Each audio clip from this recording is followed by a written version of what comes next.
To begin our celebration this evening, it is fitting that the recipient of the President's Award for Teaching Excellence, Dr. Louise Wootton, begins our celebration of scholarship. Dr. Wootton earned her bachelor's degree in biology from Acadia University in Canada, her master's degree in oceanography from the University of British Columbia, and her PhD in marine and estuarine environmental sciences from the University of Maryland. She's been a faculty member here at Georgian Court since 1997 and has contributed to the advancement of our science students, not only in the classroom, but in her service as a moderator of the Biological Honor Society and by her commitment to do research with her students. She has become nationally known for her research on the invasive coastal dune plant known as Asiatic sand sedge. There's going to be a quiz on that after this. Her research has garnered the attention of funding agencies and foundations, but more importantly, Dr. Wootton has made a commitment to do this research and has engaged her students. To work alongside her this summer and throughout the summer, many summers, many summers, learning and exploring and these students gain a unique opportunity to do serious research that's useful and to work with a dedicated faculty member interested in training the new generation of scientists. Dr. Wootton was chosen for this award, this Presidential Award for Teaching Excellence, not only for her outstanding teaching, but also for her ability to inspire her students. She is a great example of all that is best here at Georgian Court in the quest for academic excellence, coupled with the Mercy Corps values. Please join me in giving a warm welcome to Dr. Louise Wootton.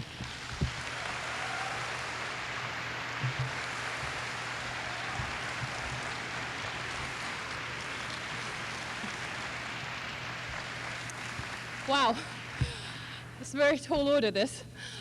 Not to mention, being the worldwide expert in something that you're the only person who researches is a lot easier than being a worldwide expert in most things. Sister Rosemary Jeffries, Dr. Joseph Gower, Sister Diane Zabrowski, members of the Board of Trustees, members of the administration, faculty and staff colleagues, students, family, and friends. It's such an honor to be here tonight. But as you can imagine, it's also extremely daunting. I'm following in the footsteps of some of the most memorable speakers in this university who've addressed this group in recent years. In previous years, we've surfed the world, we've grown wings, we've ridden a school bus through history. What was I supposed to say that would add any new perspectives to this occasion? After several false starts, an answer came to me as I was working on updating my course notes for the current semester. What I was doing was I was changing the notes to reflect everything that's new that's come about in the last year since the last time I taught those classes. As I did so, I realized I was having a whole lot of fun. And I started to think about how exciting being wrong can be. Okay, upon reflection, it's not really the being wrong part that's exciting. Like most people, I hate being wrong. But what's exciting is that each day we get a little bit less wrong. Each day, new information is generated that requires that we refine, reconceive, debate, and redraw our understanding of our world. All of this is what necessitates those frequent updates to my course notes. But to be honest, it's that very dynamism that attracts me to teaching. You never quite know what's the next thing that's going to get up for reevaluation. To give you a sense of so many things that have changed since in recent decades, what I've done is I've arranged a pop quiz. This has never been done before, and it requires audience participation from everyone, including those on stage, so keep an eye on them. Okay, what we're going to do, we're going to think about when we were last in school. So some of you, this is easy because it's this year, and some of you, it's a little harder because it isn't. But what we're going to do is we're going to remember back to the last time we were in school. How many biological kingdoms were you taught that there were? Okay? Your answers are going to be 2, 3, 4, 5, or 6. So that's what you're choosing between. Now, by show of hands, when you were in school, is anybody here in school when there were 2 kingdoms? Do we have a 2 kingdom? I have some 2 kingdoms. How about 3? Anybody 4? 5? 6? Any of you think there should be more than that? They're in my class because they know better. So if you chose 2 kingdoms, you were probably in school maybe around the 50s or early 60s when everything was either a plant or an animal. If you chose 3 kingdoms, you probably learned your biology in the 60s or 70s when fungi gained their own kingdom. I'm not sure about those of you who raised your hands with 4 kingdoms because I don't think we've had 4 kingdoms since the Middle Ages. Back then, humans had their own kingdom, and everything else was either a mineral, which got its own kingdom, even though it wasn't living, or a vegetable or an animal. If you chose 5 kingdoms, you probably learned your biology in, say, the 70s, 80s, 90s, somewhere around there, when bacteria and protozoa got their own kingdom. And if you said 6 kingdoms, you've probably been reading the latest textbooks, when bacteria got divided into 2 kingdoms, and everything got divided into 3 domains, 2 bacterial and 1 for everything else. Okay, did they all put their hands up? Okay, there's another quiz question, so we have to watch out for them. The next quiz question comes from physics. How many planets in this solar system? So around our sun, how many planets are in orbit? Your choices are going to be 8, 9, 10, or more than 10. Okay, so we know where our choices are. It's like a multiple choice test. Okay, who says there are 8 planets in the solar system? 9? Ooh, 10? More than 10? Ooh, we've got some good stuff here. So what's the right answer? Well, for a long time we thought there were 8. And then in 1830, Clyde Tombaugh discovered Pluto, and we thought there were 9. Then, recently, scientists started to debate whether Pluto deserved to be a full planet. Some people thought it didn't have the right properties, at which point that sends us back to 8, except last summer they found another planet running around that they've called Sedna. If Sedna is a true planet, then we're up to 10. If you don't think Sedna or Pluto are true planets, then you're back to 8. Not to mention, there are probably a few more out there that we haven't found yet. Okay, some other ideas that have changed in recent years. Some of you may be as old as I am and remember back to when our biggest worry for our planet's future was an ice age. You guys remember that? We're all going to go into the next ice age. That was based on the climate record that told us that we're in an unusually warm interglacial period, and that normally an interglacial period would be followed by, you guessed it, another ice age. Then we started to learn the consequences of our overuse of fossil fuels, and suddenly, instead of worrying about an ice age in a few thousand years, we started worrying about the ice caps melting next year. Similarly, when I started teaching, we were sure it must take hundreds of thousands of genes to code for a single human being. After all, the first things we sequenced were things like simple worms, and they had tens of thousands of genes, and we must be more complicated than them, right? Then the Human Genome Project came along, and lo and behold, it turns out we have about 25,000 genes, that's all, to code for an individual human being. It's about the same number of genes as it takes to code for a little tiny flowering plant called a Arabidopsis, and barely more than a simple roundworm. How could that be? Well, that comes from another thing that's changed since I started teaching just 10 years ago.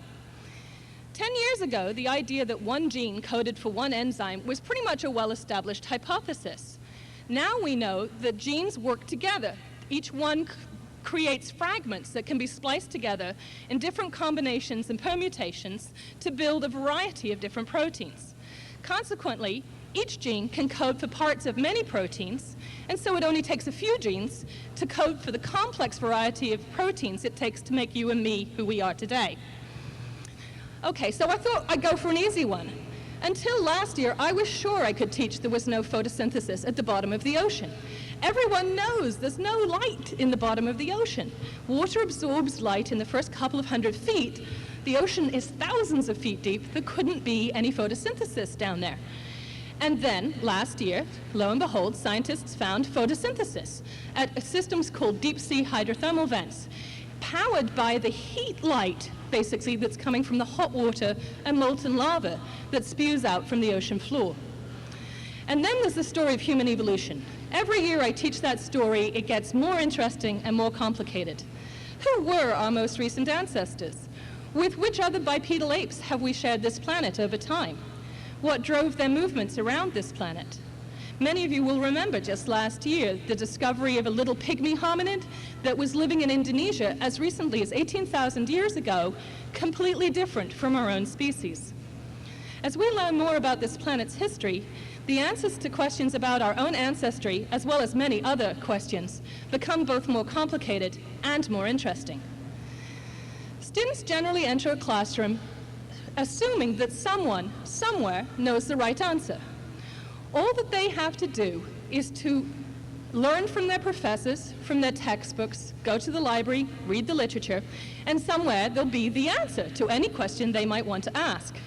In fact, it's probably fair to say that as educators, we've encouraged that. We all like to be seen as the font of all wisdom. However, one of the things that I hope that all of you students here tonight and all of the students who have yet to come to appreciate as they learn more in every topic at Georgian Court is that there is often no such thing as an absolute right answer. New information constantly challenges us to rethink and reconceptualize our vision of our world. And each time we do so, our understanding becomes a little clearer. Indeed, one of the most important characteristics that a student can have is the ability to be a little irreverent, to be willing to question the status quo. Without such questioning, we become complacent. We accept what we know so far as if it were truth, and the forward movement of knowledge and learning ceases. By contrast, realizing that we're constantly on a path to becoming less wrong means we can never sit on our laurels. We need to keep evaluating, keep our minds open for new sources of information, to change or inform our point of view, and indeed, to harvest an overused phrase, we need to remain active as lifelong learners. As a teacher, one of the consequences of seeing science not as an endpoint, but as the mechanism through which we strive to become less wrong, is it becomes less important that students memorize facts than it is that they can learn how to look at new information. They need to learn to critically evaluate the material as it comes available to them, to appreciate how that material informs or modifies what they've learned so far, and indeed to synthesize the old and the new to build the best possible understanding of the topic at hand. Recognizing that our goal is not just to learn right answers, but to become engaged in a lifelong process of becoming less wrong can be very scary for both faculty and students. Knowing the right answer is a much safer and more reassuring place to be than the constantly changing landscape of progressive learning. In accepting that all human knowledge is provisional, especially when first acquired, we also accept that we have a responsibility to look critically at all information that's presented to us, rather than being able to relax and just absorb it, lock, stock, and barrel. Moreover, in questioning the status quo, we're challenged to go beyond what is known, to risk putting out new ideas or interpretations, which, in their turn, may be challenged or overturned by that which comes next. But, as the theologian Ronald Osborne has reminded us, unless we try to do something beyond that which we have already mastered, we will never grow. While I'm putting a very positive spin on science's constant struggle to become less wrong, the self-correcting nature of science does create its own problems. Most notable among these is the fact that the lack of absolute certainty makes it easy for people with a specific agenda to create confusion, especially in areas where the details of the debate are quite complex, like global warming or evolution. For example, people who wish to cast doubt on the science of global warming can point to debates about the details of the process within the scientific community and say, look, there's still uncertainty out there. They don't know, so we don't have to do anything. By exploiting the intrinsic uncertainties within science, it's possible to lead those who don't understand the process to believe that scientists don't know anything, where the reality is that the majority of the big picture of things like evolution or global warming are actually well understood.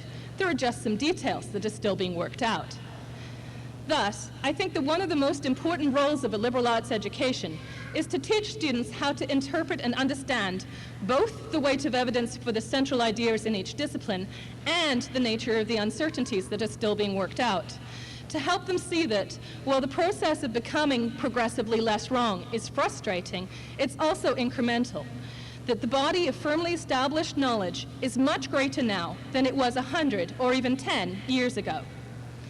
As the philosopher Bertrand Russell once said, science is at no moment quite right, but it is seldom quite wrong, and it has a better chance of being right than the theories of the unscientific.